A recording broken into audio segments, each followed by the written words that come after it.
Welcome to Teen Talk, Navigating Teen Challenging Behavior. I am Pei Yi. I'm a parenting and teen challenging behavior specialist at Rainbow Parenting Practice. Over the last 30 years, I've worked with children, teenagers, and then families with various complex needs across different settings. But it is my personal story, being a troubled teenager, that led me to the creation of my innovative parenting method, Thriving Together Parenting Method. It can help you and your team to have a more loving, respect-driven relationship and the happiness and harmony in your family home in 90 days. No matter what challenging behavior it is, how challenging it has been, and for however long your family has been in a difficult place. Many families came to me when they were in crisis or at breaking point. My TTP method is the secret to their transformative family lives. It can be yours too.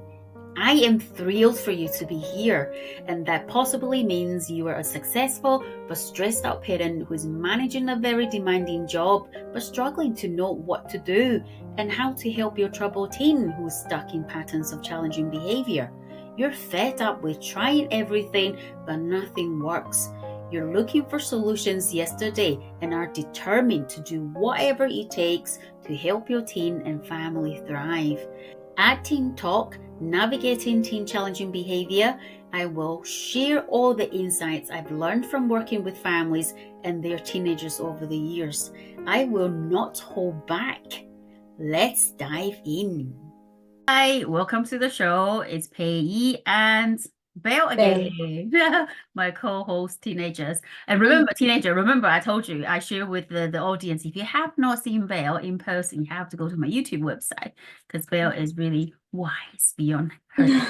Although she's only 17 years old.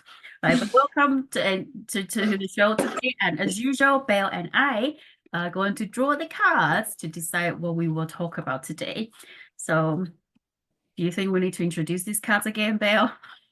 No, I think it's fine. I think we can leave it. Yeah, right. Okay, let's do the cards then. Right. Do you want to do you know what? Why don't I pick a card this time? Because last time you did it. Yeah, okay. I'm just gonna whatever it is. Okay, this card is shouting out here. This is a bit of a dark. Ooh. It's pretty dark. What's it about? Is it religion? No, it's about hating being on my own. So hating being on my own. Okay. Interesting. Well, Belle and I usually just we just ponder a little bit and talk about how we're gonna take this as we talk about our show. Everything we discuss is unscripted. So what first came to your mind, Belle, about hate being on my own?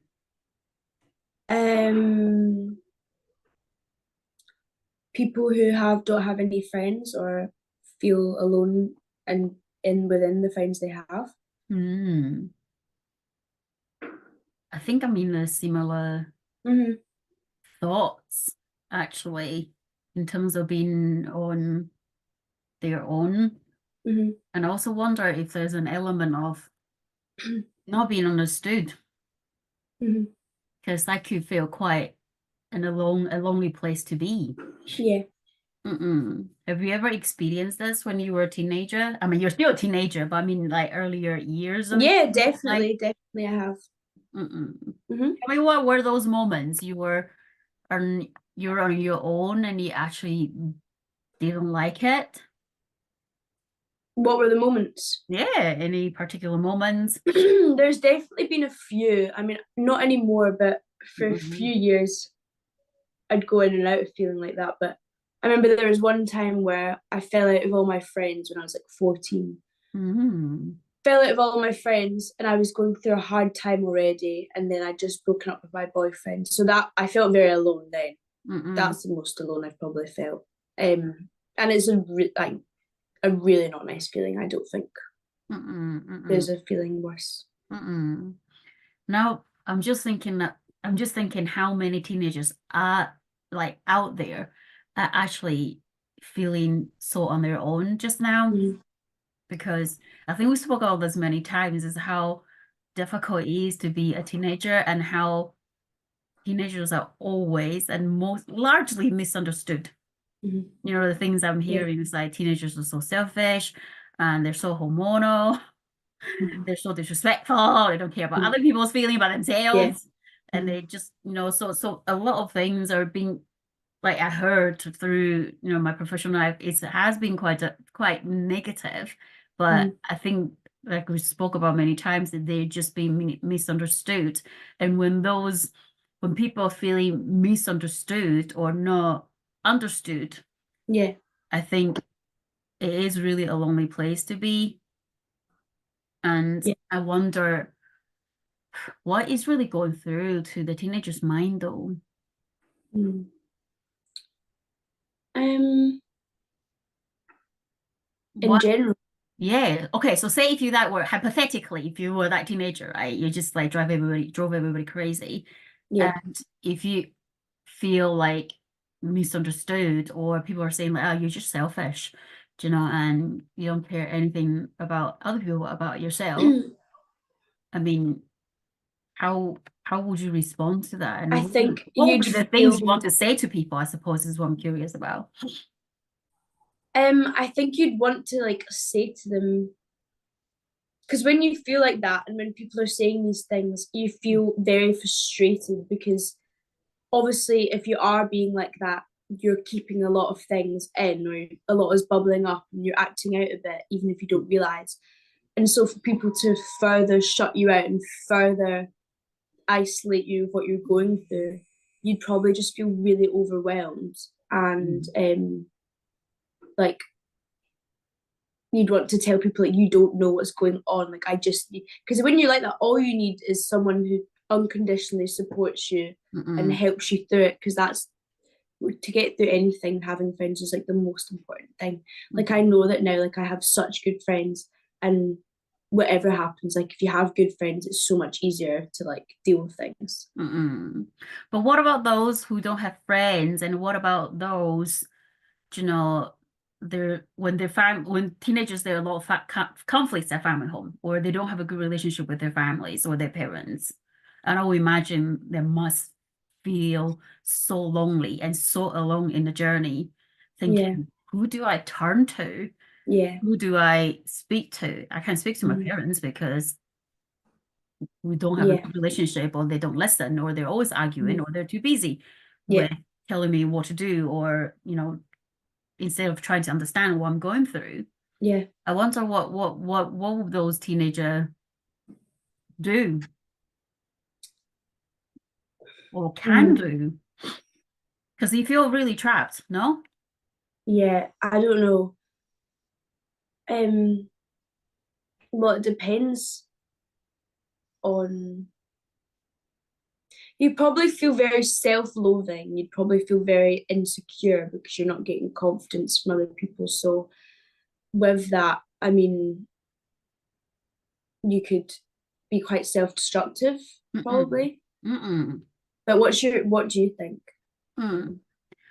I'm just thinking it's like a vicious circle. If you don't have friends you can go to. I mean, okay, I think we need to be really clear because there are times you want to be on your own, right? You Yeah, want to be in your own space, you want to be doing your own thing, you want it to be, just not to be bothered as a yeah, teenager.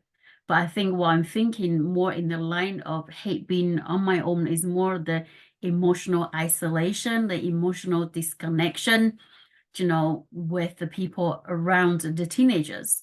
hmm And that's where my head is going. And yeah, thinking yeah, about have if you don't have any friends that you can really connect with, and if you are in a family situation, an environment where there's a lot of challenges, like relational challenges, like people are arguing, you don't talk, fights and all these things, yeah, it could feel quite emotionally isolated and disconnected on so many different ways. And then what we're going to have is the teenager struggling so great emotionally.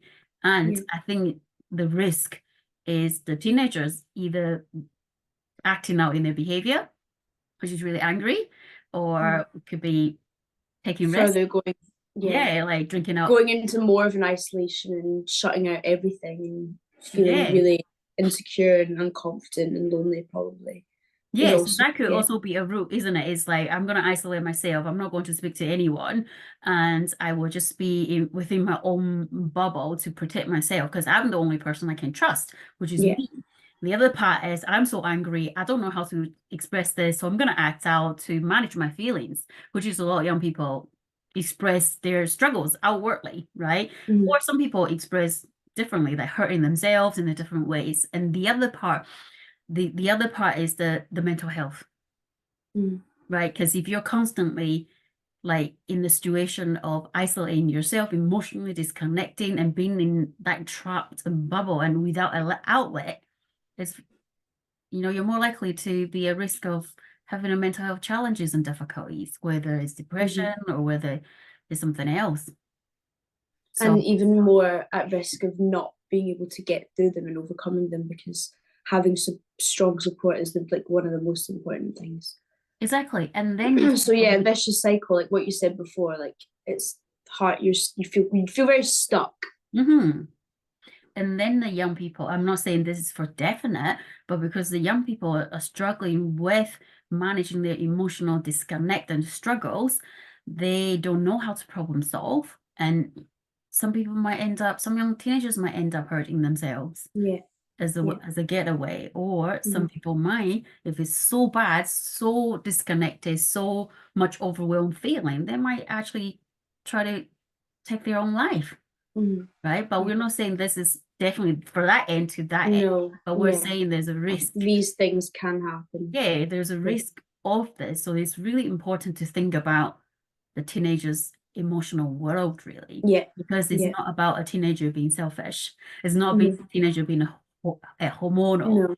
And teenagers cannot choose to have hormones or not have the sexual Mm. hormone to be growing at that current time. So stop it between 11 and 17 years old. Hormones will not grow. It's not possible. So Mm. it is really about educating the young person what might be going through and then Yeah. supporting educating the parents and the professionals is what might the teenagers going through. How can you support the teenagers in this journey? Mhm. Mm-mm. That's what I'm thinking. But it's hard though because if someone is feeling so isolated and so trapped, either they might not have a good relationship with their parents or they Mm-mm. might not want to share because they're not feeling confident with their emotions enough to share it, probably. Mm-hmm. I So, know. And that's why having the person, even just that one person around the young person is so important. And if the parents can be that person, it could be like an uncle, an auntie, or yeah. a guide, a teacher in school. I would even say, like, if I was a parent, Mm-hmm.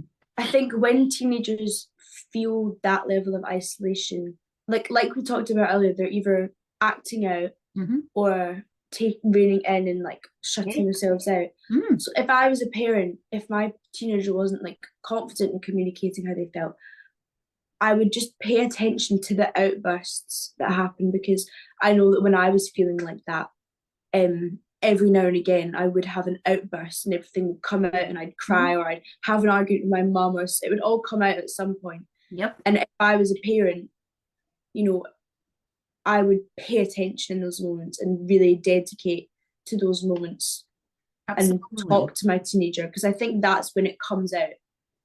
Because that's Yeah. all the bottled up isolation and emotion that's not been able to be with anyone else coming out. So. Absolutely. Also in those silence as well, like Yeah, you blew exactly. out. I blew out when I was a teenager too. Yeah. But some teenager withdrew, Mm-hmm. and their silence or the changing their behavior is a lot of indication as to actually Yeah. my teenager might be struggling. How can I help them? Yes, we're Mm-hmm. arguing in this household and we don't get along just now. Yeah. How can I actually park that and have my attention on my teenager? And Mm-hmm. there is actually an increasing, like, mental health challenges among teenagers, not just because of COVID, Yeah. but because of the challenges of being a teenager and the Mm-hmm. societal expectation and everything. Mm-hmm. I Yeah. just remember, and there's always a story to, how do I say these things? There are multiple stories to an event. Right. I always remember this story that someone told me when I was Yeah. working in the public sector. Is this person, how happened to this person? All right, this person is a really hard worker, right? She or he always come to work really, like, every time when she's at work, she was at work, or he was at work. I don't remember it was a he or she. I'm just gonna be a he. Okay, he was at work. Mm, Then he was really committed, but then there would be times he would disappear, and then people would not be like knowing where he was, and then mm, just didn't show up. And then of course the policy is like, you know what? There's certain policy in place. If you have so many absence, then you have to go through the policy to take action. yeah. And it Yeah. might be lead to dismissal or whatever. But the story turned out to be actually when the time he wasn't or she wasn't showing up, she was actually locked up at home by their partners. Oh my God. Yeah, so she was actually he or she. I can't decide if it's he or she because I don't remember because was going through a really difficult time at home. But from the outset, what we people see is actually there's a person who's not coming to work, and that Yeah. is the assumptions. And it's important to pay attention to these Yeah, things. exactly. Yeah. And that's the thing is like there's assumptions we make about an event because Mm, what we learn from the past or what we mm, think we know from the past. mm, And it's the same for the teenagers. Do you know, when you feel like your teenagers are not like acting themselves, then you mm. will have some assumptions. You'll Yeah. be assuming he's just been a teenager. Yeah. Or you can have alternative story thinking, what might be my teenager going through? Because he Mm, wasn't like this. What mm. triggered the change in my teenager's behavior? Yeah. Yeah. But I think that's what parents struggle with a lot, Yeah. in terms of like, "Urgh." I've definitely seen that with like parents if teenagers do go quiet or act out, I think it's overwhelming for the parent because like they might not well obviously because they don't know why, Mhm. but it's such a difference in maybe how their child had been, or maybe it's not enough of the difference that they really notice, but um I can imagine that'd be really overwhelming to know how Yeah, to deal with, especially if your teenager's like angry at you or starts mm, arguments and there's that relationship because you don't know how things are going to go if you do have a conversation. absolutely. But if I was a parent, right, I would actually prefer my teenager have a blowout, Yeah. like being angry and Yeah. because at least I I agree. know I can do something about that. It's when those ones they've been really silent and then withdrawing, that was a really difficult one for parents. Yeah. Yeah. Because you don't know they don't know where to start, No. you Mm-hmm. know? I'm just trying to think about my experience of being a teenager because there were days definitely I feel disconnected with my friends. I mean, we've Yeah. talked about this. I didn't have Yeah. any Yeah. We have friends. to. I didn't have any friends. But and also what I just thinking about how my parents were with me back then because they were really busy and they were trying to, build on their business and stuff. And there were definitely times I felt quite alone in the journey, thinking like nobody understood me. And Yeah. my teachers didn't understand me, my friends didn't understand me. I didn't understand myself. Mm. I just remember how miserable those days were. Yeah. And I came through, right? And that's despite all the love and my parents gave it to me. I still struggle being a Mm. teenager, Mm. not alone the teenagers facing these days. Yeah. There was nothing for me. Mm. It was just when I left home, there was a wood, there's rivers. Mm. We go climb trees and stuff.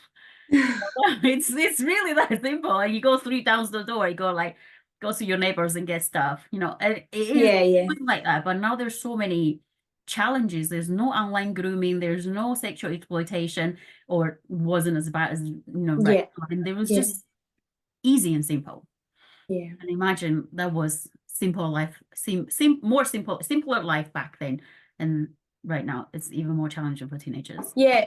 On that subject, like I feel like nowadays when teenagers do feel so isolated and detached from whatever's going on, I mean, social media, you can see your friends or you can see other people, like having fun, going out, taking photos of their friends. And I can imagine how if that wasn't what you had at that moment, that could feel even more, would knock your confidence. Like I know if I was in that position and all of my friends were going out, or if I wanted to have friends, I didn't, and I saw all these people in big happy friend groups and stuff, like I would feel even more like shut out because you're being reminded of it all the time. Absolutely. But that's a really good point though, Belle. In terms of social media, because these youngsters feel so isolated and so emotional disconnected, so they Yeah. seek out in the social media platform. Mm-hmm. They Yeah. try to find friends because these people don't know them. They don't know the challenges they have gone through. But people can speak to you online, which is really common these days. Yeah. I think and they do seek out. And then that's when all the danger is coming in to facing the youngsters, because these people pretend to be nice people. They pretend want to be listening to you. When you're really feeling really lonely, when you feel like there's nobody understanding me in my environment or in my family, in my friendship group or my school, in my community. So, but on this note, I did a recording on online grooming. So the audience can go and listen to that Yeah. when Yeah. it's released. But that's a really good point, though, about social media. Yeah. And the other part is like when you're feeling so isolated. I've seen a lot of youngsters, teenagers, like would just would just like glue them to any group of friends they come across that who will accept them.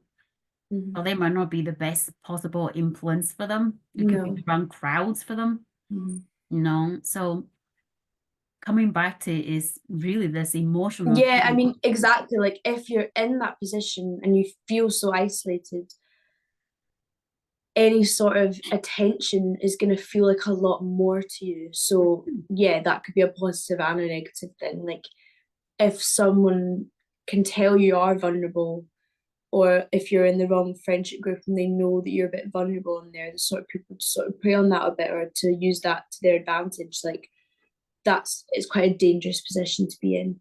Or even if you feel like that and then you're surrounded with other people that feel the same, even if they're nice people, even if they're all just going through their own things, that can also feel isolating because you don't have someone that has the emotional strength to support you, even if you are not Absolutely. good friends. So that can also, even if you do have friends and everyone else is also in the same boat, like you can feel very isolated probably. Exactly, because then you can see things from other perspective or other Yeah. lens, but that lens is nobody understood us. My parents are this, the teachers this, the school are these, and we are these. Yeah. We belong to each other. We're Yeah. If you're all together. just feeding off of each other's Yeah. energy, it's not good. And like you can tell that because when you're with a friend then you both feel very happy or your friend groups are very happy, talkative. Like when you do feel sad, like I know me, like whenever I in the past if I felt sad and I was going with these friend groups that everyone felt the same and it was more just either we escaped to or we didn't feel good. But with my good friends, if I felt really low, I would go to school or I would go see them and I would forget about it for a few hours because I'd be talking and having fun. And that's like the most important thing because it just keeps everything in balance. So Yeah. yeah, I think it would be really difficult, like um especially if you have your friends, if you have found your crowd and you love your friends, but they're not good for you at that point in time. It's not benefiting you, it's making you feel worse. So I don't know, like what would you do in that situation? Because I you don't want to know. lose those friends, but um you don't want to keep making yourself Mm-mm. feel worse. The thing is, it's really sad, isn't it? Because that is the only group of friends you think you can have, Mm-hmm.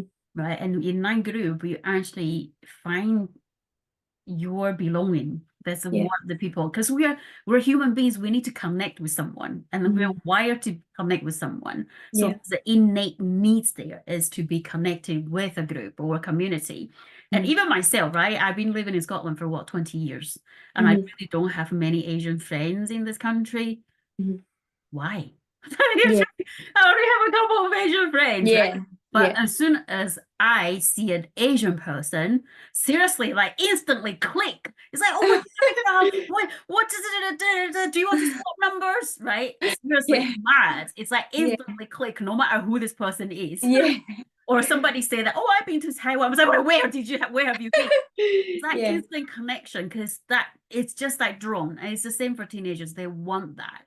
And the sad thing is they do not have the strength to say this friendship is not a crowd I need to be with. I Mhm. need to go and speak to my person, whoever that is, or don't have a person. There's always a professional the teenagers Mhm. can speak to. I think that's what Mhm. we need to speak about a little bit more. Yeah. And they seek support is they need people around them to support them to be able to make better decisions. Mhm. And that's so important. We're coming back to the place of that person, who that person can be. But at the Mhm. same time, it's also about, I mentioned many times, is that the teenagers need skills, Yeah. life skills. They need problem solving skills. They need to know how they can make different decisions. Yeah, because these are the almost years for learning that. Like there's more, but Mhm. when you're a teenager, like I know for a fact everything, all my experiences, everything I've been through, like I'm so glad because I have learned those skills and Mhm. I have had the friends to Mhm. give me the confidence to learn and to learn from them. Do you know what I mean? Mhm. But when you don't have that, I feel like when things happen, you wouldn't have the confidence or the emotional strength to learn from something that's Mhm. happened rather than just experience it and feel awful about it and Mhm. wallow in it and have other friends that are wallowing and things like that. And like Mhm. it's just a really toxic environment to be in with yourself and with your friends. Absolutely. So it all comes back to being able to recognize their feelings, isn't it? Mm-hmm. And I think, I mean, in Asia, in Scotland, probably the same, correct me if I was wrong. I mean, people really don't talk about feelings. Mm-hmm. People ask, how are you? Mm-hmm. Right? I'm feeling really terrible today. Do you really want to listen to my terrible day? Yeah. Yeah. And people generally just say, I'm fine. It's been Mm-hmm. okay.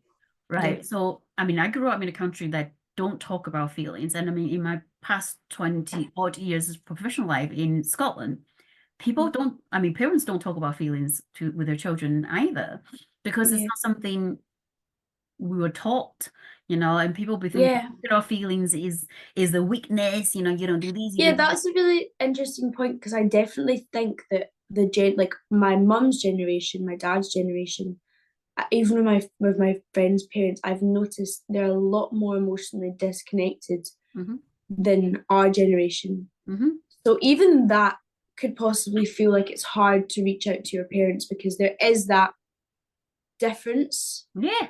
And that's probably partly why our generation is so intense of our feelings, I think, because we Mhm. do genuinely just feel them like so much. We talk about them and we're open about them. Well, most of the time, obviously, not all the time. Um, Yeah.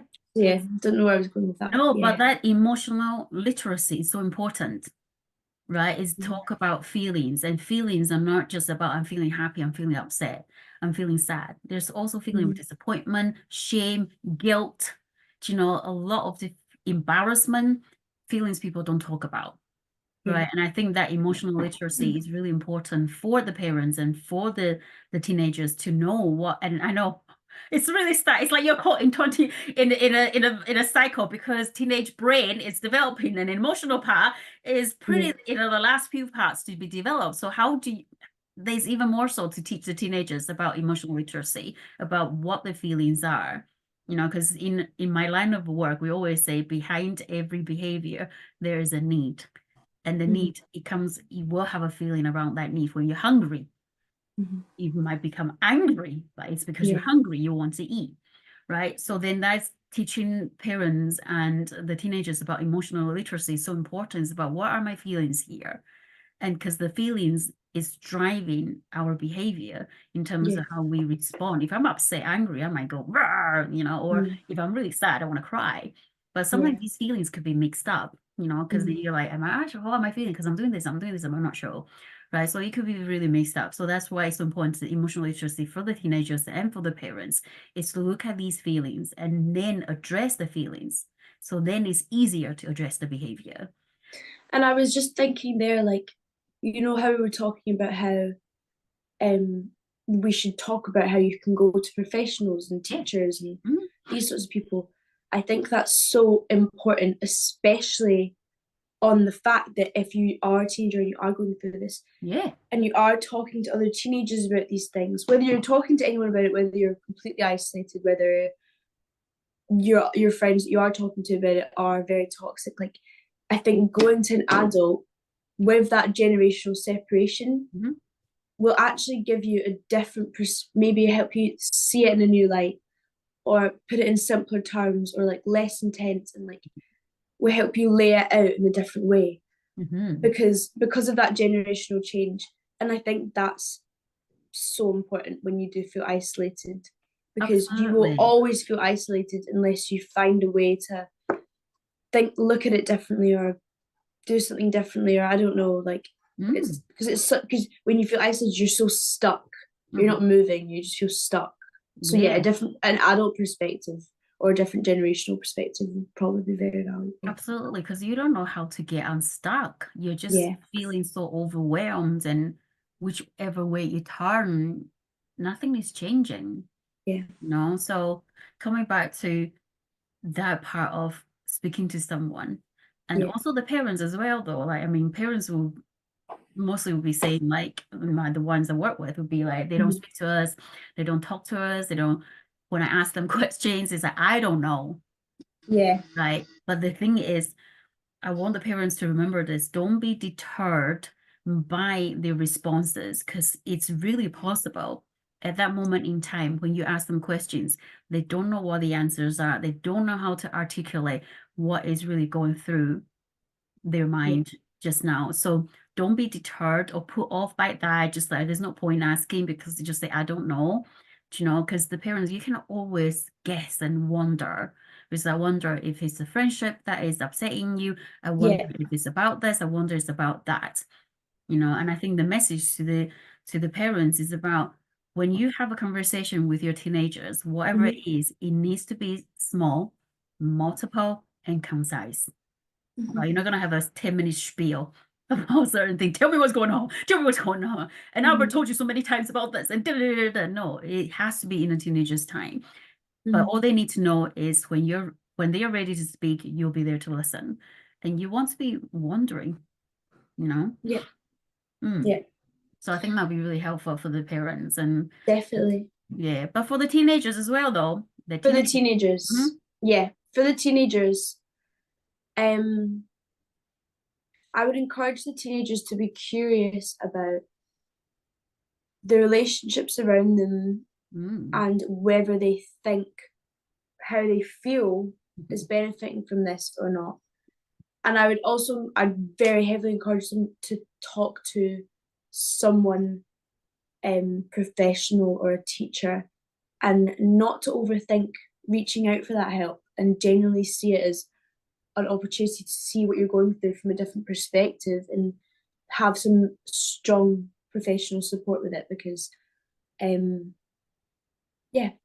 Absolutely. Because you know what? One thing I learned is that teenagers will have this assumption is nobody will and can understand what I'm going through. Yeah.